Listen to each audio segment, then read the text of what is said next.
ஸல்லல்லாஹு அலைஹி வஸல்லமுடைய வாழ்க்கையிலே சீராவிலே நடந்த மிக முக்கியமான நிகழ்வுதான் இது. அது முஹர்ரமிலே தொடங்கி இருக்கிறது, இது ஹிஜ்ரியை தொடங்கி இருக்கிறோம். அடுத்த விசேட அம்சமாகத்தான் இந்த முஹர்ரமுடைய மாதத்திலே மிக முக்கியமான 3 அமல்கள் இன்ஷா அல்லாஹ் முஹர்ரமுடைய 9ஆம் நாள் 10ஆம் நாள் வரக்கூடிய வியாழக்கிழமை வெள்ளிக்கிழமை நோன்பு பிடிக்க வேண்டும்.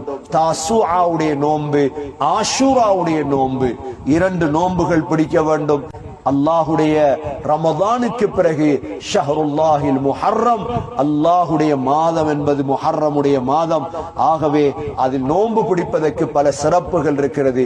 2வது வெள்ளிக்கிழமை ஆஷூராவுடைய தினம் வருகிறது. ஜும்மாவுடைய நாளாக இருந்தாலும் வெள்ளிக்கிழமை ஆஷூராவுடைய தினத்தில் குடும்பங்களுக்கு செலவழிக்க வேண்டும்.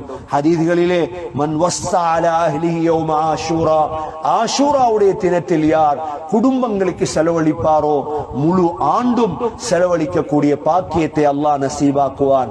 3வது ஆஷூராவுடைய தினம்தான் நபிமார்களுடைய துஆக்கள் கபூல் செய்யப்பட்டது. அதில் விசேடமாக மூசா அலைஹிஸ்ஸலாமுடைய 7 துஆக்கள், ரப்பி ஷ்ரஹ் லி ஸத்ரி வயஸ்ஸிர் லி அம்ரி வஹ்லுல் உக்ததம் மின் லிசானி யஃப்கஹு கௌலி வஜ்அல் லி வஸீரன் மின் அஹ்லி ஹாரூன அகி உஷ்துத் பிஹி அஸ்ரி வஅஷ்ரிக்ஹு ஃபீ அம்ரி. இந்த 7 துஆவும் கபூல் செய்யப்பட்ட தினம் ஆஷூராவுடைய தினம்.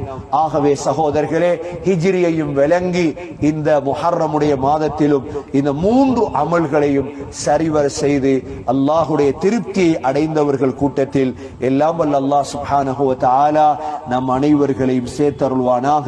வ ஆகிரு தஅவானா அனில் ஹம்துலில்லாஹி ரப்பில் ஆலமீன். வஸ்ஸலாமு அலைக்கும் வ ரஹ்மத்துல்லாஹி வ பரகாத்துஹு.